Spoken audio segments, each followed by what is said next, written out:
আসসালামু আলাইকুম। Doctor Humaira plastic surgery page থেকে আমি আপনাদের ডাক্তার ডক্টর জেডিও হুমায়রা। আপনারা হয়তো জেনে থাকবেন বর্তমানে আমি টোকিও, জাপানে অবস্থান করছি। দীর্ঘদিন ধরে আসলে ডক্টর মারা প্লাস্টিক সার্জারি পেজে আমি কোনো ধরনের ইনফরমেশন তথ্য, যেগুলো তথ্য বিষয়ক বিভিন্ন ভিডিও করতাম, সেরকম কোনো ভিডিও আপলোড করা হচ্ছিল না। জাপানে একটু হলেও কিছুটা ব্যস্ততা কম হওয়াতে তো এখন আমি ভাবলাম যে এই সময়টা ব্যবহার করা যেতে পারে কিছু ইম্পর্টেন্ট তথ্য বা চেম্বারে যেই প্রশ্নগুলো আপনারা করে থাকেন, কিন্তু সেগুলো সময় স্বল্পতার কারণে অনেক সময় ইরিলেভেন্ট হওয়ার জন্য ওই বিষয় নিয়ে কথাবার্তা বলা হয় না। তো চলুন আজকে যে বিষয়টা নিয়ে কথা বলতে চাচ্ছি, রেডিওথেরাপি। ব্রেস্ট ক্যান্সার পেশেন্টদের রেডিওথেরাপি বিষয়ক অনেক প্রশ্ন থাকে, যেটা আমরা এক কথায় সহজে বলে দেই যে আপনি অনকোলজি বিশেষজ্ঞ স্যার বা ম্যাডামের কাছে যাবেন, উনিই আপনাকে বিস্তারিত এ ব্যাপারে বলে দেবেন। আসলে প্রথম কথা যেটা, সেটা হচ্ছে যে আমাদের ব্রেস্ট ক্যান্সারের চিকিৎসার তিনটা ইম্পর্টেন্ট পার্ট আছে: সার্জারি, কেমোথেরাপি, রেডিওথেরাপি। এটা হচ্ছে মূল দাগে। এছাড়াও পেরিফেরালি আরও অনেক কিছু থেরাপি আছে, সেগুলো বিস্তারিত এখন আমরা এই ভিডিওতে বলবো না।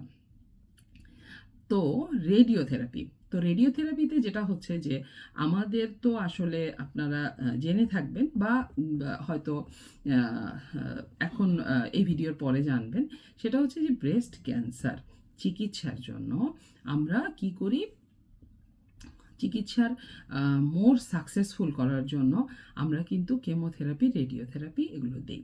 রেডিওথেরাপিটা তো অদৃশ্য একটা রশ্মি, এক্সরের মতোই একটা রশ্মি, যেটা কিনা আমাদের শরীরের ক্যান্সারের কোষগুলোকে মারে। তো যদি আমরা ব্রেস্ট ক্যান্সারের চিকিৎসা সার্জারির পরে ব্রেস্টের আংশিক অংশ ফেলি এবং বাকি অংশটা প্রিজার্ভ করি, যেটা কিনা এখন আধুনিক চিকিৎসা, এবং যখন গঠন এবং ব্রেস্টের পরিমাপ বেশ কিছুটা রেখে দেওয়া হয়, যেটা কিনা অনকোপ্লাস্টিক ব্রেস্ট সার্জারিও বলা হয়ে থাকে বা ব্রেস্ট কনজারভেশন সার্জারি বলা হয়ে থাকে। তো এরকম মোট কথায় স্তন যদি পুরো না কেটে ফেলা হয়, তাহলে কিন্তু অবশ্যই এই পেশেন্টকে রেডিওথেরাপি দেওয়া হয় সার্জারির পরে। সেকেন্ড যেটা হচ্ছে, সেটা হচ্ছে যে অনেক সময় সার্জারির পর দেখা যায় যে মার্জিনে কিছু কোষ রয়ে গেছে, এবং সেটা অনকোলজিস্ট ডিসাইড করেন যে এটা রেডিওথেরাপি লাগবে। তারপর অনেক সময় সার্জারির পরে আমরা জানি যে ব্রেস্টের সাথে বগলের একটা বড় সম্পর্ক আছে। তো বগলে কিছু যদি বড় টিউমার বা ছোট টিউমার বা লিম্ফ নোড দেখা যায়, সেক্ষেত্রেও ইভেন পুরো ব্রেস্ট ফেলে দেওয়ার পরও বগলের জন্য কিন্তু রেডিওথেরাপি দেওয়া হয়ে থাকে। আবার অনেক পেশেন্টের স্তন ক্যান্সার এত অ্যাডভান্স স্টেজে আমাদের কাছে প্রকাশ করে, যখন সম্পূর্ণ চেস্টে এবং সম্পূর্ণ মানে এটা খুব বাজেভাবে অ্যাগ্রেসিভ বলি আমরা, হ্যাঁ, লোকালি অ্যাডভান্সড ব্রেস্ট ক্যান্সার। এরকম ক্ষেত্রে দেখা যায় যে এই মুহূর্তে সার্জারি করা যাচ্ছে না, টিউমার অনেক বড়, এটাকে ছোট করে তারপরে সার্জারিতে যেতে হবে। এইসব ক্ষেত্রে সার্জারির আগেই রেডিওথেরাপি দেওয়া হয়। তো রেডিওথেরাপি যদি আমার কোনো রুগীর লাগে, সেক্ষেত্রে প্রস্তুতি কী? প্রস্তুতি হচ্ছে যে এক নম্বর হলো সাধারণত সার্জারির পরেই করা হয়, এবং রেডিওথেরাপির আগে অবশ্যই আপনি একজন রেডিয়েশন অনকোলজিস্ট স্যার বা ম্যাডামের সাথে একটা সেশন হবে আপনার আপনার তার সাথে আপনার সব ডকুমেন্টগুলো নিয়ে স্যার বা ম্যাডাম আপনাকে টেস্ট মানে আপনাকে দেখবেন। তো এরপরে আপনার সিমুলেশন বলে একটি প্রসেসের মধ্যে দিয়ে যেতে হবে, যে স্তনের যে আকার, স্তনের যতটুকু জায়গায় ক্যান্সার ছিল, এবং যদি ব্রেস্ট কনজারভেশন সার্জারি করা হয়ে থাকে, তাহলে কিন্তু ওই বিভিন্ন জায়গায় ক্লিপের মতো আমরা বসিয়ে দিয়ে আসি বা পয়েন্টারের মতো আমরা বসিয়ে দিয়ে আসি সার্জারির জায়গাটাতে।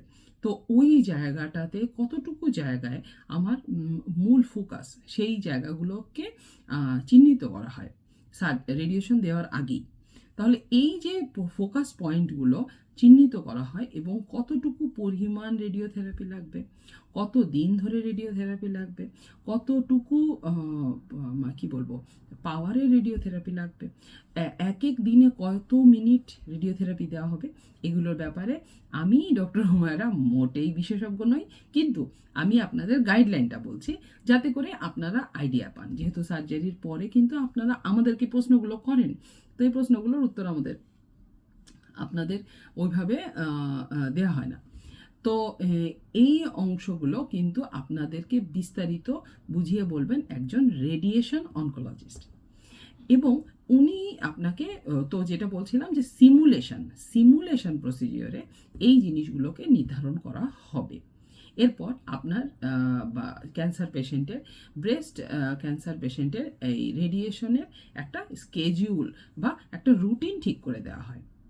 এই রুটিনে দেখা যায় যে একটা মানে বডিতে শরীরে একটা মার্কিং করে দেওয়া হয়, এবং সেটা সাধারণত রেডিওথেরাপিটা প্রতিদিন একটা একটা করে সেশন দেওয়া হয়, যেটা 15 থেকে 20 মিনিট বা তার থেকে বেশিও হতে পারে, এবং 3 থেকে 5 সপ্তাহ হতে পারে। সাধারণত প্রতি সপ্তাহে 4টা 5টা এরকম ডেট পড়ে।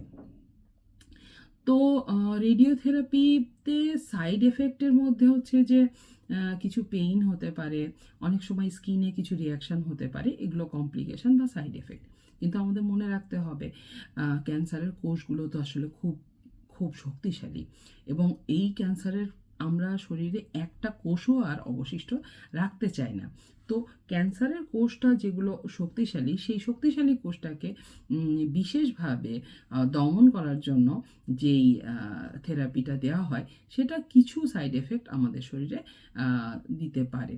তো অবশ্যই আপনাদেরকে আমি যেটা দেখেছি সেটা হলো আমাদের প্র্যাকটিসে এগুলোর সাথে সাথে আপনাদের কিন্তু ওই সময় যে মানে ক্যান্সার পেশেন্টদের ওই সময় শাওয়ার নিতে পারেন না, ওই জায়গাটাতে কোনো পানি লাগাতে পারেন না, কিছুটা টুকটাক হালকা পাতলা রিয়াকশান হয়, এবং অনেক ক্ষেত্রে স্কিনে বা মানে আমাদের হাতে একটু ফুলে যেতে পারে, ইডিমা হতে পারে।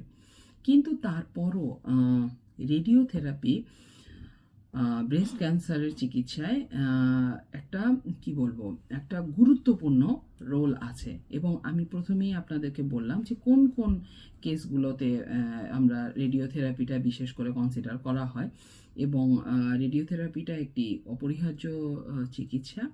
স্পেশালি এখন যে ব্রেস্ট কনজারভেশন সার্জারিগুলো আমরা করছি, সেই ক্ষেত্রে কিন্তু রেডিয়েশন আমাদের জানতে হবে মাস্ট। আমাদের দেশে রুগীদের মধ্যে একটা ভ্রান্ত ধারণা আছে, সেটা হচ্ছে যে সার্জারি করার পরে আমার চিকিৎসাটা কমপ্লিট হয়ে গেল। অ্যাকচুয়ালি এটা একটা দুরারোগ্য ব্যাধি, যেটা কিনা মাল্টিপল চিকিৎসার প্রসেসের মাধ্যমে আমরা কমব্যাট করি বা ফাইট করি। তো সার্জারিতে যেটা রিমুভ করা পসিবল বা যতটুকু রিমুভ করা প্রয়োজন, সেটা রিমুভ করার পরেই আমাদের কিন্তু কেমোথেরাপি, রেডিওথেরাপি ম্যাক্সিমাম ক্ষেত্রেই লেগে থাকে। এবং যদি কেউ ব্রেস্ট রাখতে চেলো, আমরা ব্রেস্ট কনজারভেশন করলাম, আংশিকভাবে রিমুভ করলাম, খুব সুন্দর একটা রিকনস্ট্রাকশন করে দিলাম, 2টা ব্রেস্ট মোটামুটি সিমিলার লাগছে, পেশেন্ট খুশি, কোনো ইনফেকশন হলো না, রুগী রেডিওথেরাপি কেমোথেরাপি কমপ্লিট করলো কিন্তু রেডিওথেরাপি নিল না, তাহলে কিন্তু কি হলো, সম্পূর্ণ যে সুন্দর চিকিৎসাটা উনি একটা সুন্দর রিকভারির দিকে যাচ্ছিলেন, সেটা অসম্পূর্ণ থেকে গেল। 2 বছর ভালো থাকলো, 3 বছর ভালো থাকলো, 3 বছর পরে যে 2 বছর পরে যে একটা কোনো একটা জিনিস দেখা দিল, তখন আবার ইভ্যালুয়েশন শুরু হলো। তখন চিন্তা ভাবনা করা হলো যে হয়তো রেডিওথেরাপিটা আপনি কমপ্লিট করেছিলেন। তখন পেশেন্ট বললো যে না, ওই সময় আমি আসলে মনে করেছি রেডিওথেরাপির দরকার নেই, আমি রেডিওথেরাপি যাচ্ছিলাম না। আসলে ক্যান্সারের চিকিৎসায় মনে রাখতে হবে আমাদের চাওয়া না চাওয়াটা আসলে কি আদৌ মানে যুক্তিসঙ্গত একটা পয়েন্ট, তা না। এটা আমরা তো না চাইলে আমরা কিছুই চাই না, আমরা অসুখটাই চাই না। তাহলে আমাদেরকে কষ্ট করে হলেও প্রত্যেকটা ধাপ কমপ্লিট করতে হবে, নিয়মিত ডাক্তারের সাথে টাচে থাকতে হবে।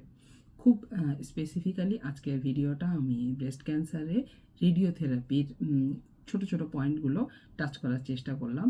এরকম আরও স্বাস্থ্য বিষয়ক এবং স্পেশালি ব্রেস্ট এবং ব্রেস্ট ট্রিটমেন্ট বিষয়ক বিভিন্ন তথ্যের জন্য আমার সাথেই থাকবেন। আমার YouTube page doctor Humaira plastic surgery এবং Facebook page doctor Humaira plastic surgery, same নাম। তো আপনারা ফলো করবেন। আশা করি আপনাদেরকে সময় সুযোগ যখনই আমি ফুরসত পাবো, সময় সুযোগ পাবো, এরকম স্বাস্থ্য বিষয়ক ইম্পর্টেন্ট তথ্যগুলো দিয়ে আপনাদের পাশেই থাকবো। আমার জন্য দোয়া করবেন। আসসালামু আলাইকুম।